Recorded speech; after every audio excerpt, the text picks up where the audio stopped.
Right, hey guys, how are we doing? Back on another video from Annie News, and I don't know why I haven't checked out these videos in the past from him, because I'll always end up watching the stuff that are recommended within the videos that he is put up in these, and we are checking out every new isekai and fantasy anime from the new seasonal spring 2021 season, and I'm intrigued. He covers the really good stuff, and I want to know what isekai stuff we got coming out.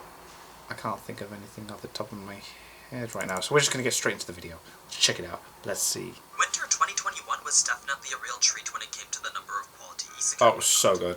And while I don't think that this spring will live up to that level of standard, there are still a few promising new entries into the genre that could prove to be worthwhile. So let's take a look at every new isekai and fantasy anime. Is that the I spent so many years killing slimes? Off with the sequels. Oh, we first have the I have to summon a demon lord. To summon a demon lord. Yes. A direct continuation to the comedic isekai. Oh, so it is just carry straight on. Sweet. Bringing us more of our overpowered protagonists. I really look forward to watching this. Like it's a video game on easy mode. That said, the anime as a whole may look a little bit different due to the change in studios. So it'll be interesting to see how that affects its overall quality. Next, we have the spin-off series For That Time I Got Reincarnated as a Slime. Oh, the Slime While Diaries. it does deal with events tangentially related to the main story. Oh, cool. If you're planning to watch this expecting the same dark fantasy we got last season, well, unfortunately you're just gonna end up very disappointed. Right. Reason being that the Slime Diaries is really more of a slice-of-life comedy than anything else. Right, okay, that's cool. It's So I'll by keep a that completely different in studio mind and then. adapts a spin-off manga that focuses on the growth of Tempest as a community. So, rather than the whole politics, war, and genocide that's been going on in the main story, you can instead expect a lot of comedic shorts that showcase their daily life. I like the sound of that though, so that's cool. The last sequel on the list is for the second season of Welcome to Demon School. Personally, I can't say too much about it since I haven't watched it myself. I've not I am seen told this that it is a pretty good anime. So, if you're interested in yet another comedic fantasy with a decent story, then this one along with the other two may be worth your time as well. Slime Diaries though, that sounds Moving good. on to this season's new isekai. First up, we have Studio Reveru's adaptation of the light novel Slime. This sounds good. Otherwise known This as sounds I've been really killing good. slimes for 300 years and maxed out my level. This sounds boss. Just as how the title states. Our protagonist who died from overwork finds herself reincarnated as an immortal witch. Wants an easy life. One who now has the opportunity to live a life free from the stress and work of her previous Kill life. slimes. Given that she just wants to live easy, she decides to spend the next 300 years living in seclusion, only ever going out to slay slimes for money whenever it was needed. Sick. This, of course, eventually leads her to maxing out her level and stats. And then everyone which in starts turn challenging her to for attract fights, all isn't it? sorts of unwanted attention. Yeah. Bringing us to the point at which the story starts. It basically becomes this comedic retelling of our main character's encounters. Visits from all these people This and sounds good. creatures that This want sounds to test class. their strength against this witch of supposedly unparalleled power. While this may seem like another generic isekai with an OP protagonist, apparently it doesn't focus too much on the whole power aspect. Instead, it's the dynamic Like the original between manga, characters that's set to or the make light novel, novels. whatever it is, the original source material is very popular, The anime will apparently. be able to properly portray that. Now, the next anime technically isn't an isekai. But if you Combatants will be substitute out that parallel fantasy dispatched. world for an alien planet that's practically identical to a fantasy world, then you're pretty much just dealing with an isekai without the reincarnation. Right. I mean, the main character literally has to go to an alien planet and defeat a demon lord. Cool. But trust me when I say that this story isn't that basic. It does use a lot of the standard fantasy elements, but it applies them in ways so absurd that you'd be surprised to see them even work. Yeah? Like, the fantasy world/alien planet our main character is sent to is actually nothing more than a stepping stone for an evil organization's path towards world domination. Oh. And our protagonist just so happens to be a very skilled soldier from that organization. Fair enough. So, his job is to use this experimental teleporter to go and survey this alien planet for invasion. Right. A foreign world so similar to a fantasy RPG that even the main character can't help but notice it. As for the That's demon lord he's interesting. I supposed like to it. It's be like, wait a looking minute, out what? for, well, that's actually just a rival organization who's out to do the same thing he is. So, everything is pretty much an over-the-top parody of all the fantasy and isekai that we've become so accustomed to. Cool. And since it is an original story written by the same author as Konosuba, Oh, I expect cool. it to do a fairly good job at subverting our expectations. Definitely. That's going to be If you're brilliant. looking for something a bit more tame, though, then the Saint's magic power The is Saint's omnipotent brings magic us a slightly power more is standard omnipotent. isekai. What makes this one different, though, is that we don't follow the story of the hero. Instead, we follow the girl that was summoned alongside her. Oh. While both could have been the one to possess the same level magic, only one was accepted by the nobles to fight for them. Interesting So take. the others simply left to go do her own thing, which pretty much entails selling cosmetics and potions. It's an isekai that's a bit slower in the way it presents itself. And because the story is meant to target a more female demographic, there's a lot more focus on our protagonist and the romantic elements of her relationships. Interesting. Making it more of a slice-of-life josei than anything else. Next, we have a couple fantasy series that aren't technically there's a big hype on that one. take place in an alternate video game-like reality. First is the adaptation of the light novel Full Dive.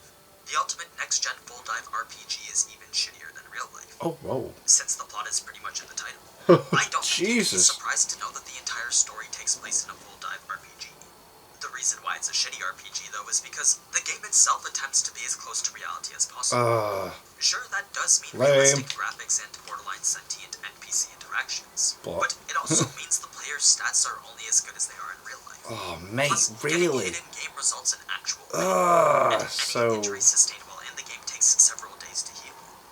Because of this, a lot of the player base has already left since most of the quests are practically impossible. Right, makes sense. So that's cool. The story essentially follows this one high school student as he tries to complete what's pretty much a blindfolded no-hit Dark Souls run on a dance pad. Whoa. Now, the other game-like anime is the World. That sounds cool, though. A series centered around a death game that involves the World Ends With You. Yeah, the animation looks boss on this. There's the isolated arena, a mysterious third party that's giving the players an objective to follow, and of course a bunch of powers and abilities unique to each of the players. I haven't played the Nintendo JRPG myself, but the gameplay and story are set to be fairly intriguing. So I'm interested to see like the animation. It's really different. As for all the other fantasy coming this season, first we have JC Staff's adaptation of Eden Zero. And if the first thing that comes to your mind is the resemblance to Fairy Tail, well, that's because Same guy. the series is by the same creator. There you go. As far as I know, Happy's even in the it. similarities to Fairy Tail end with the character designs. Yes, the story does revolve around a typical shonen adventure, but this one is more sci-fi than it is medieval. So Futuristic. if shonen space fantasy was something you've been looking for, then this may be something that could pique your interest. Excuse me. If you're looking for something a bit more standard, then Seven Knights Revolution would Seven be the fantasy Knights for you. Revolution. But Ooh. keep in mind that it is an adaptation of a mobile game, which historically speaking haven't been too great. They don't tend to turn out It does, very however, well. fill that spot for a medieval fantasy of heroes versus the forces of evil. So Princess Connect's class, though. Jesus Christ, if you ever get a chance to watch Princess Connect, last but do not it. least, we have the adaptation of the manga Dragon's House Hunter. Dragon? A comedic fantasy centered around a homeless dragon. Aww. Since this dragon doesn't really like to be as menacing as the others, he finds it difficult to settle down and find a place to live. Oh no. So the story pretty much follows him as he tries to do exactly that. Oh, that sounds amazing. All while being chased and hunted by the heroes and creatures around No, him. leave him alone. I can't really say that it's something I'm personally interested in. This looks If boss. you're looking for another lighthearted fantasy to go with all the others, then this would be one to add to your list. Awesome. But anyway, that's every isekai and fantasy coming out this season. Sick. But there are a few other shows that I think are worth mentioning as well. 86 definitely being one of the most 86. I mean, any anime that has Hiroyuki Sawano in charge of the music is almost always a must-watch, at least for me. I might even make an entire video dedicated to introducing this series all by itself. Wow, I just okay. need to look into it a little bit more and see if it's actually worth talking about.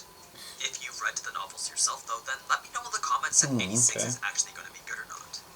Anyway, other anime to keep an eye out for is the return of Shaman King, Studio Hell Brain yes. Base's beautiful-looking adaptation of the manga To Your Eternity, and finally Wit Studios' new sci-fi original Vivi, all of which are currently on my plan to watch list. Oh, mate. But yeah, that's my seasonal rundown of all the new anime. So be sure to let me know in the comments which ones you're most looking forward to. Now, as always, thank you so much for watching, and if you enjoyed this type of anime content, then you already know what to do. So, until next time. Ciao. Ciao. Sick, man. There's some good anime coming out this season. I mean, I don't think it's gonna stack up to what we've just had, but Jesus, that was one hell of an exceptional season we had, and it's gonna be really hard to live up to. So, yeah, some really interesting recommendations in that video, and I will be sure to check out most of them. So, thank you guys very much for watching. What do you guys think of that? What do you guys think of this? Click like, subscribe, and already leave comments down below. Let me know if you want to discuss in future videos. And I'll see you guys. Yes, oh, you guys. Next time.